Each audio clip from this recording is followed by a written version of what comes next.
Un PC full marketplace à moins de 600 $. Est-ce que c'est possible en 2022, Colis? Eh ben, nous allons voir ça tout de suite.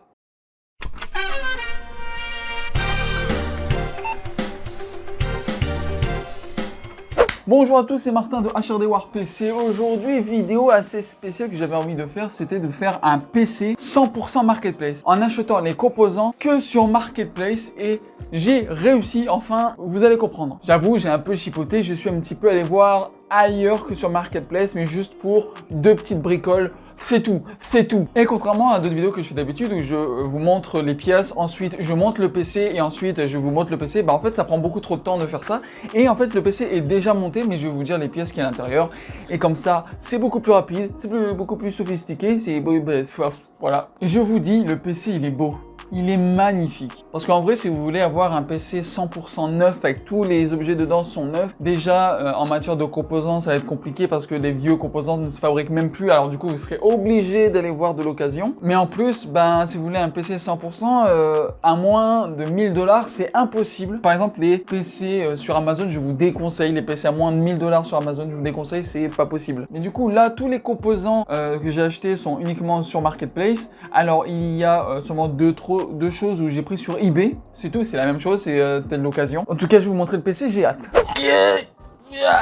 Et voilà le PC. Est-ce que ça vous dit pas quelque chose, le boîtier? Oui, c'est exactement le même boîtier que sur la vidéo le moins cher d'Amazon, le PC le moins cher d'Amazon. Alors, je vais vous expliquer un truc, c'est ultra marrant parce que j'ai vu une annonce sur Marketplace qui disait le boîtier plus 3 ventilateurs, donc 2 devant et 1 à l'arrière, pour 90 $. Et j'étais genre, what? Le même boîtier que j'ai. Du coup, j'en ai deux. Je vous ai pas menti, je l'ai pas réutilisé. Mon autre PC avec le boîtier là, il est là-bas, vraiment. Donc c'est vraiment cool. C'est trop cool. Bon, alors du coup, je vais enlever la vitre pour éviter les reflets. Donc, vous voyez, il y a un petit peu de beauté là-dedans. Donc, qu'est-ce qu'il y a littéralement dans ce PC? Donc, le boîtier, vous savez que le boîtier, c'est le Antec DP31. Les ventilateurs, du coup, qui étaient vendus avec les ventilateurs, c'est de la marque UpEar. Donc, des UpEar RGB super beau. Vous allez voir, le RGB est super beau, hein, n'empêche. La carte mère, c'est une MSI H110M Pro V. Pour le processeur, c'est un i5 6500. Alors, il y a un truc que j'ai acheté neuf, mais sur eBay, c'est le SSD. C'est un Kingston SSD 2,5 pouces de 500 Go qui m'a coûté 35 $ avec les taxes. Donc oui, comme je vous ai dit, comme je vous ai toujours dit, ne jamais acheter un SSD, un M.2 ou un HDD d'occasion. Ça sert à rien. Exemple, si le SSD a été utilisé pendant 10 ans, il marchera moins bien, il marchera pas bien. Il est assez usé. Du coup, c'est la seule chose que j'achète neuf. Le power supply que j'ai eu, alors c'est un 60 watts de chez Core Power et c'est un 80 plus bronze. Alors le CPU fan, le ventilateur CPU, alors qui est trop bien.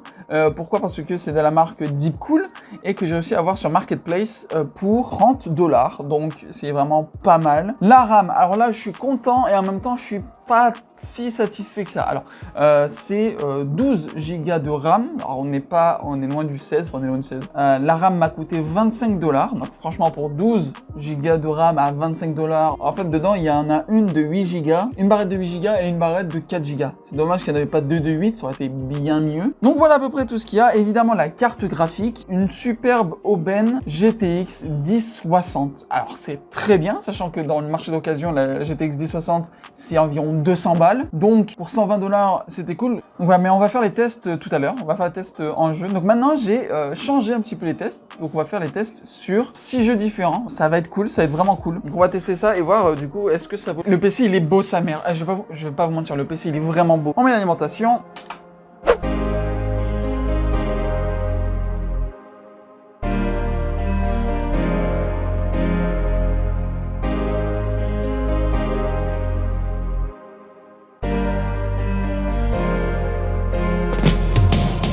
Voilà, bordel de merde, il est magnifique. Regardez devant déjà. Devant, vous savez qu'il y a la petite LED, mais en plus, vu qu'il y a le ventilateur RGB juste devant, ça rend super beau, c'est vraiment beau.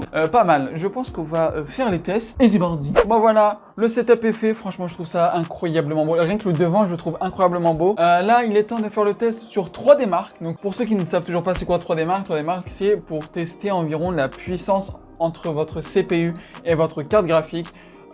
plus le score est égal, plus ça veut dire que la carte graphique et le processeur communiquent bien. Bon, je m'attends pas à un gros score en vrai, comme je vous ai dit, vu la carte graphique qui est une 3 Go, 12 Go de RAM et le processeur qui est un i5 6500. Donc personnellement, on peut être dans les 3000, mais on peut avoir des surprises. Donc on va tester ça, on run.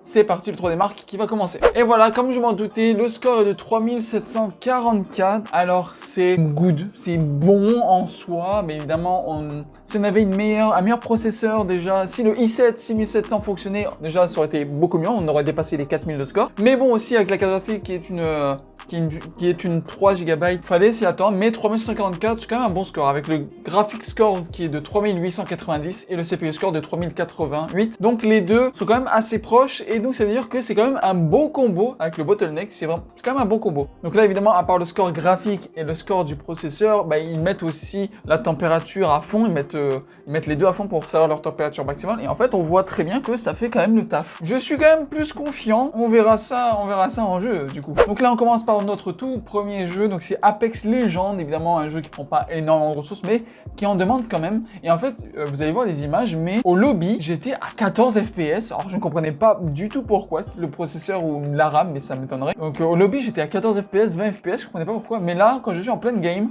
je suis à 144 FPS. En minimum, évidemment, on a commencé minimum. Je suis à 144 FPS, c'est vraiment très fluide. On ouvre, paf, on récupère les machins, zouir. On a une moyenne de 140 FPS, donc vous pourrez jouer effectivement avec un écran de 144 Hz. Donc là ensuite on va passer en ultra, voir ce que ça donne. Et donc en ultra nous sommes à un maximum de 64 FPS, 44 FPS, 64, bon c'est jouable en soi à 40 FPS, mais en gros quand vous le mettez en ultra, ce que je vous déconseille effectivement, c'est ça, c'est à cause de la carte graphique. Si la carte graphique on était à 6 Go de RAM, déjà là ça aurait été bien meilleur, mais là voilà, on 52 FPS, 44 FPS, on est en moyenne de 50 FPS, donc c'est pas vraiment fou.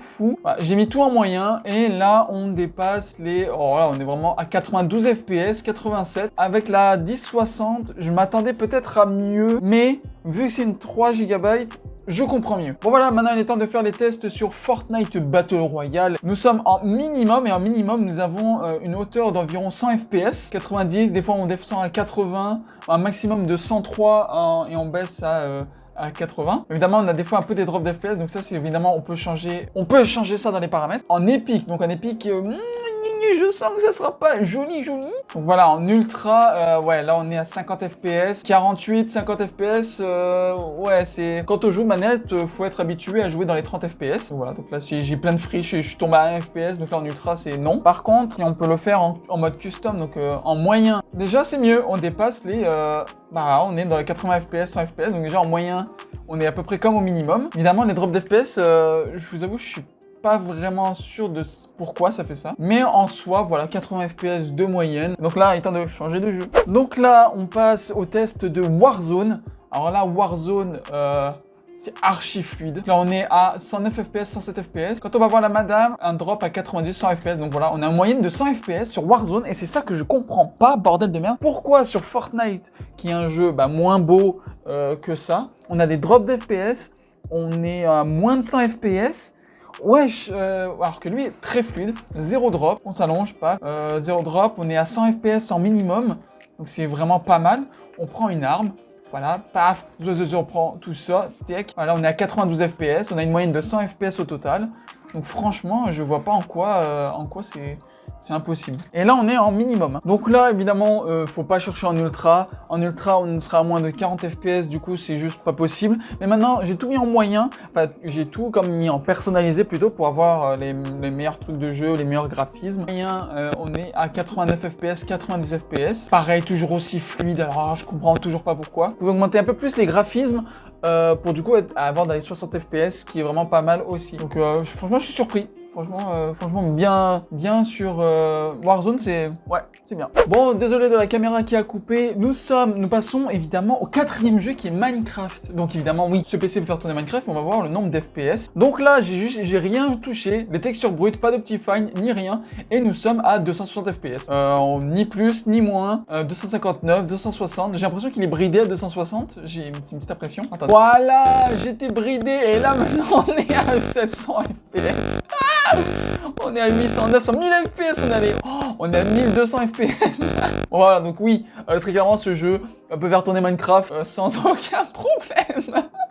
Mais, je sais pas si vous voyez, mais 1200 FPS. Voilà, il était bridé à 260, c'est pour ça. Bon. Donc là, nous revoilà maintenant sur GTA 5. Alors, en minimum, nous sommes à 140 FPS, 120, 116 quand on est dehors. Ok, on est à 116 FPS, une moyenne de 115 FPS, 120. On monte dans une voiture, tu vas sortir de ta voiture, hop, et let's go. Là, je prends la voiture, je fais à 90 FPS. C'est vraiment pas mal. En vrai, jouer à GTA 5 en minimum, c'est juste parfait. Je fais des petits drifts. Oui! Donc là, voilà, en ultra, et je ne comprends pas. Attendez, je regarde bien, on est bien en ultra. Hein. Ouais, très élevé, très élevé.